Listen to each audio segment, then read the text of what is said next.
Hello students, मैं आपका SST गुरु Virendra sir एक बार पुनः यूट्यूब चैनल के मेरे इस वीडियो में आपका हार्दिक स्वागत करता हूं। बच्चों, हम पढ़ रहे हैं कक्षा 10th के अंदर लेसन नंबर 18 उपभोक्ता एवं विधिक जागरूकता तथा सूचना का अधिकार।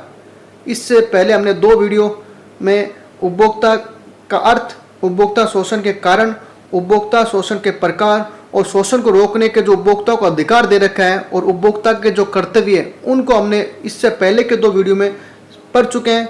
आज हम इस लेसन के आगे के जो टॉपिक है यानी कि विधिक जागरूकता और सूचना का अधिकार जैसे कुछ टॉपिक है वो हम इस वीडियो में समझेंगे। तो बच्चों, लिखा है विधिक जागरूकता क्या है। विधिक जागरूकता मतलब कानून के बारे में जानकारी देना, यानी कि कुछ ऐसे नियम होते हैं सरकार के, कुछ ऐसी योजना होती है जिनके बारे में लोगों को जानकारी नहीं होती। तो विधिक जागरूकता के माध्यम से सरकार क्या करती है, लोगों को जानकारी देती है, यानी जन कल्याणकारी कार्य करती है। जैसे 1980 में राष्ट्रीय स्तर पर विधिक सेवा सहायता विषय पर नियम बनाने के लिए माननीय न्यायमूर्ति पी.एन. भगवती के निरीक्षण में एक कमेटी बनाई गई थी। देखो, यानी 1980 में राष्ट्रीय विधिक सेवा सहायता विषय पर नियम बनाने के लिए पी.एन. भगवती के निरीक्षण में एक कमेटी बनाई गई थी। इस कमेटी का क्या कार्य था? विधिक सेवा सहायता कार्यक्रम को समस्त भारत में एक रूपता से लागू करने के लिए भारत सरकार ने सन 1987 में विधिक सेवा अधिनियम 1987 पारित किया। तो कहने के मतलब पूरे भारत के अंदर विधिक सेवा सहायता कार्यक्रम जो लागू किया गया था 1987 के अधिनियम के तहत, वो किस कमेटी की सिफारिश पर लागू किया गया था? पी.एन. भगवती के निरीक्षण कमेटी के माध्यम से। यानी पी.एन. भगवती ने सिफारिश की देश के अंदर यानी कि विधिक सेवा सहायता कार्यक्रम लागू होना चाहिए, और 1987 के अधिनियम के द्वारा ये पारित किया गया था। और ये कब पारित किया गया था? ये कानून संपूर्ण देश में 5 नवंबर 1995 में प्रभावी हुआ। देखो, यानी कि 5 नवंबर 1995 को देश में लागू हो गया था। कौन सा कानून? विधिक सेवा सहायता कार्यक्रम। इसलिए 5 नवंबर को राष्ट्रीय विधिक सेवा दिवस मनाया जाता है। देखो, इसलिए पूरे भारत के अंदर हमारे 5 नवंबर को कौन सा दिवस मनाया जाता है? राष्ट्रीय विधिक सेवा दिवस मनाया जाता है। विधिक सेवा अधिनियम 1987 के अधीन नागरिकों को समानता का अवसर देते हुए तथा न्यायिक व्यवस्था को उन्नत करने एवं आर्थिक विषमता को कम करने के लिए अनेक योजनाएं लागू की गई। देखो, यानी कि विधिक अधिनियम 1987 के अधीन क्या है कि भारत सरकार ने क्या किया है, यानी देश के अंदर बहुत सी ऐसी योजना लागू कर रखी है। ये लिखा है इसमें, देखो, अधीन नागरिकों की समानता का अवसर देते हुए, यानी कि समान अवसर देना, न्यायिक व्यवस्था को उन्नत करना, यानी कि जो न्याय में कमजोरी है उसको दूर करना, और आर्थिक विषमता को कम करने के लिए अनेकों योजना लागू की है सरकार द्वारा।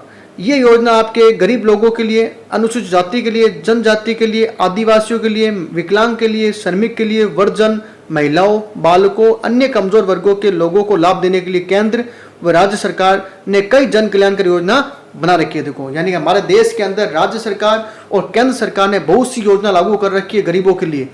लेकिन दूर दराज और गांवों और ढाणियों में रहने के कारण तथा अशिक्षा व अज्ञानता के कारण इस योजना का लाभ बहुत कम लोगों को मिलता है। यानी कि जो सरकार की जो योजना है, जन कल्याणकारी योजना है, उस योजनाओं का लाभ बहुत कम लोगों को क्यों मिलता है? क्योंकि कुछ लोग दूर दराज में रहते हैं, कुछ गाँवों में रहते हैं, कुछ यानी कि अशिक्षा अज्ञानता के कारण उस योजना का लाभ नहीं ले पाते हैं। तो इस वजह से विधिक सहायता क्या करता है? लोगों को जो जन कल्याणकारी योजना सरकार की, उस योजना का लाभ दिलाता है और लोगों में जो समानता के अवसर है वो प्राप्त कराता है और जो आर्थिक विषमता उसको दूर करता है। तो ये था विधिक सेवा अधिनियम 1987 का कार्य, जो देश के अंदर 5 नवंबर 1995 में लागू हुआ था। इसका जो अधिनियम था वो था 1987, और इसकी किस कमेटी की अध्यक्षता में हुआ था? तो पी.एन. भगवती कमेटी की अध्यक्षता में इसका निर्माण करने की सिफारिश की गई थी, पी.एन. भगवती। तो ये था बच्चों हमारा विधिक सेवा अधिनियम। नेक्स्ट है राजस्थान राज्य विधिक सेवा प्राधिकरण। अगला है राजस्थान राज्य विधिक सेवा प्राधिकरण। क्या है? राजस्थान में राजस्थान राज्य विधिक सेवा प्राधिकरण की स्थापना अधिनियम 1987 के अधीन की गई। देखो, यानी राजस्थान के अंदर राजस्थान राज्य विधिक सेवा प्राधिकरण की जो स्थापना की गई थी उसका अधिनियम कौन सा था? 1987 का अधिनियम। इस अधिनियम के तहत राजस्थान राज्य विधिक सेवा प्राधिकरण की स्थापना की गई थी। इसका जो हेड ऑफिस है, इसका जो मुख्यालय है वो है हमारे राजस्थान उच्च न्यायालय भवन जयपुर में स्थित है इसका मुख्यालय। यानी राजस्थान उच्च न्यायालय जो राजस्थान का जयपुर में उच्च न्यायालय है उसमें इसका मुख्यालय है। माननीय मुख्य न्यायाधीश महोदय राजस्थान उच्च न्यायालय के इसके मुख्य संरक्षक और वरिष्ठ न्यायाधीश इसके कार्यकारी अध्यक्ष होते हैं। यानी इसके मेन हेड जो होते हैं वो मुख्य न्यायाधीश महोदय होते हैं, और इसके जो कार्यकारी अध्यक्ष होते हैं वो होता है वरिष्ठ न्यायाधीश होते हैं। यानी वरिष्ठ मतलब सबसे वृद्ध, सबसे सीनियर हो। तो ये था राजस्थान राज्य विधिक सेवा प्राधिकरण। इस राजस्थान राज्य विधिक सेवा प्राधिकरण के कुछ कृत्य हैं, कुछ कार्य हैं। तो कृत्य कार्य कौन से हैं? तो पहला जो कार्य आता है वो है, राज्य प्राधिकरण का ये कृत्य होगा कि वह केंद्रीय सरकार की नीति और निर्देशों को कार्यान्वित करे। यानी पहला कार्य क्या है कि केंद्र सरकार की जो भी नीतियां है उसको राज्य में क्रियाशील करे। ये पहला कार्य है राजस्थान राज्य प्राधिकरण का। दूसरा जो कार्य आता है वो ऐसे व्यक्तियों को विधिक सेवा देना जो इस अधिनियम के अधीन मानदंडों की पूर्ति करते हैं। और ऐसे व्यक्तियों को विधिक सेवा मतलब विधिक सेवा देना जो इस अधिनियम अधिक मानदंडों मतलब इसकी जो पूर्ति करते हैं, इसको जो मानते हैं या इसके दायरे में आते हैं। तीसरा आता है लोक अदालतों का जिनके अंतर्गत न्यायालय के मामलों के लिए लोक अदालत भी है संचालन करना। यानी लोक अदालतों का क्या करना? संचालन करना। लोक अदालत कहाँ पर होती है? यानी कि गांव में जिलों में होती है लोक अदालत। उस लोक अदालत का क्या करना? संचालन करना, उसकी देखरेख करना। निवारक और अनुकूलन विधिक सहायता कार्यक्रमों का निर्णय लेना। पांचवा होता है स्थायी लोक अदालतों का संचालन करना। स्थायी मतलब जो फिक्स होती है, एक जगह स्थायी होती है। छठा वैकल्पिक विवाद निवारण करना। वैकल्पिक मतलब छोटे स्तर के विवाद का क्या करना? निवारण करना। सातवां विधिक चेतना का प्रचार और प्रसार करना, यानी लोगों में कानून के बारे में जानकारी देना। आठवां ऐसे कर्तव्यों का पालन करना जो केंद्रीय प्राधिकरण तथा निर्देशित किए जावे। देखो, यानी ऐसे कार्यों की पालना करना जो केंद्र सरकार द्वारा निर्देशित होते हैं। यानी केंद्र सरकार जो निर्देश देती है राज्य सरकार को, ऐसे कार्य को क्या करना? राज्यों में पालना कराना। तो बच्चों ये थे हमारे राजस्थान राज्य प्राधिकरण के कार्य, जो 8 कार्य है, महत्वपूर्ण कार्य है जो राजस्थान राज्य प्राधिकरण करता है। नेक्स्ट बच्चों, विधिक जागरूकता करने के उपाय, यानी विधिक कानूनी जागरूकता करने के क्या उपाय सरकार कर रही है, यानी लोगों को कानून के बारे में जागरूक करने के लिए क्या उपाय कर रही है।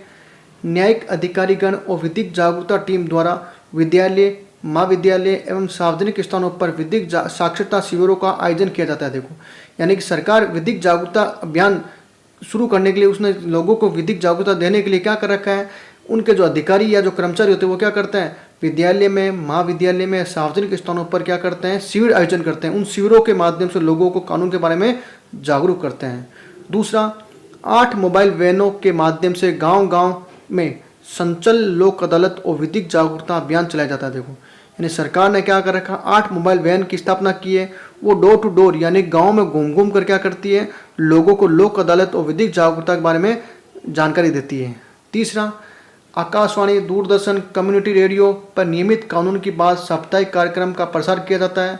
दूरदर्शन राजस्थान पर प्रत्येक शनिवार को शाम 7 बजे और 7:30 बजे तक, और राजस्थान के सभी आकाशवाणी केंद्रों पर प्रत्येक रविवार को शाम 5:45 बजे से 6 बजे तक कानून की बात का विधिक जागरूकता हेतु जनहित में प्रसार किया जाता है। देखो, यानी संचार के जो प्रमुख साधन है आकाशवाणी, दूरदर्शन, इनके माध्यम से जनता को यानी कि ऐसे कार्यक्रम पेश किए जाते हैं जो कानून की जानकारी देते हैं। यानी कि कानून की बात के माध्यम से लोगों को विधिक जागरूकता बताई जाती है। यानी विधिक के बारे में जो जानकारी दी जाती है वो चैनलों के माध्यम से दी जाती है। आकाशवाणी, दूरदर्शन जो यानी ज़्यादा जो चलने वाले चैनल होते हैं उनके माध्यम से लोगों को जागरूक किया जाता है।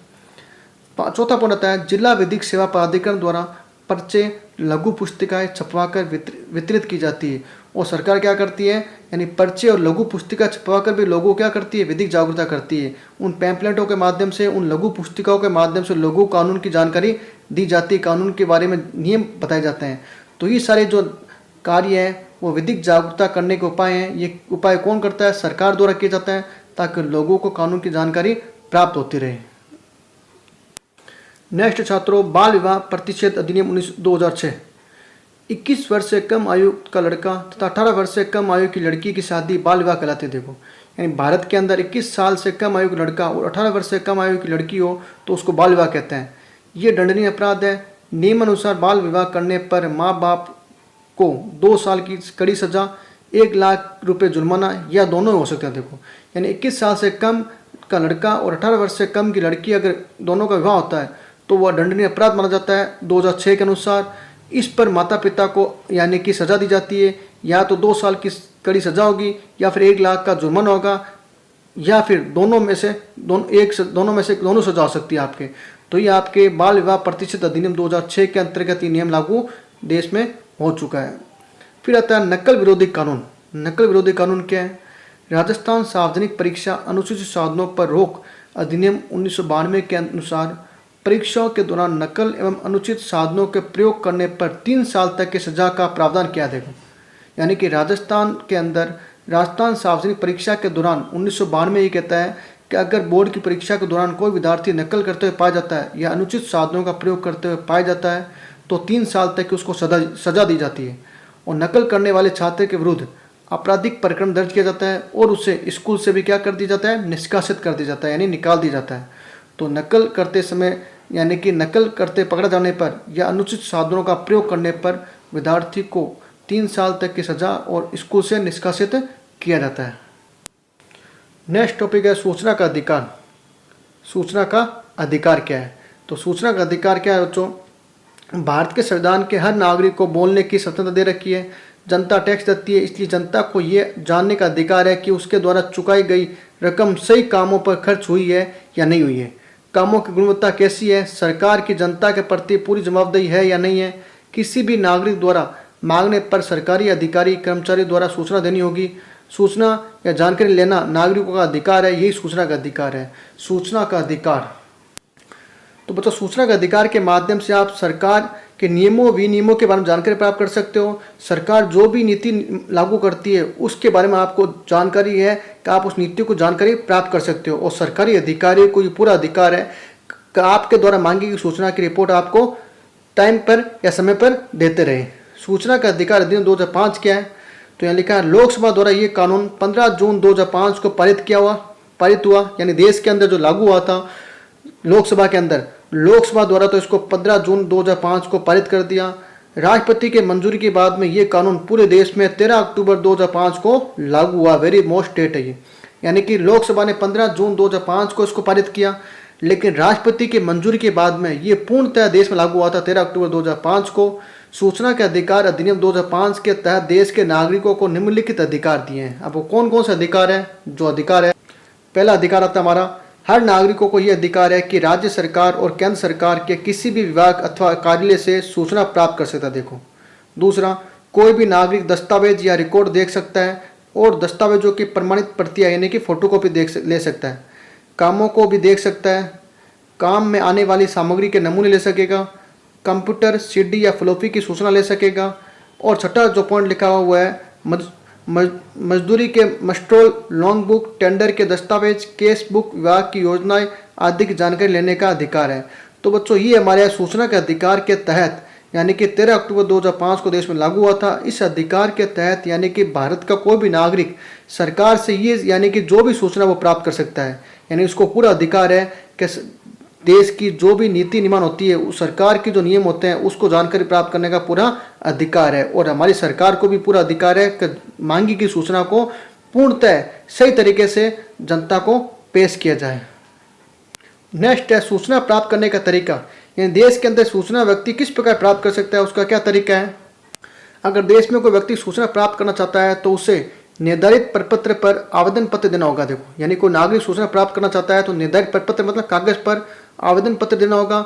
आवेदन पत्र के साथ 10 रुपये का नगद पोस्ट ऑर्डर के रूप में जमा करना होंगे, यानी 10 रुपये का पोस्ट ऑर्डर उसके साथ अटैच होता है। पहला, अगर सूचना बड़े आकार का कागज की नकल हो तो अलग राशि लगेगी। देखो, यानी कि A4 या कुछ साइज होता है सरकार द्वारा, अगर उस कागज के रूप अगर आपकी सूचना है जब तो 10 रुपये लगेंगे। अगर उस सूचना उस बड़े आकार की है यानी A4 से बड़ा है पेज तो उसके लिए अलग से क्या लगती है, राशि लगती है। दूसरा, CD या फ्लॉपी के लिए 50 रुपये जमा करने होंगे।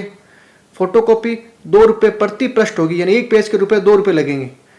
रिकॉर्ड या दस्तावेज देखने के लिए 10 रुपये जमा कराने के बाद 1 घंटा निःशुल्क रिकॉर्ड देख सकेंगे। उसके बाद हर 15 मिनट या उसके कम समय के लिए 5 रुपये देने होंगे। देखो, आवेदन के 30 दिवस के अंदर सूचना प्राप्त कर सकेगा। देखो, यानी आपने आवेदन आज किया है तो 30 दिवस के अंदर अंदर आपको सूचना मिल जाएगी। व्यक्ति के जीवन या स्वतंत्रता के बारे में 48 घंटे में सूचना प्राप्त कर सकेगा, यानी ऐसी सूचना जो आपके जीवन से संबंधित है, जो स्वतंत्रता संबंधित है, तो उसकी सूचना आपको 48 घंटे के अंदर मिल जाएगी।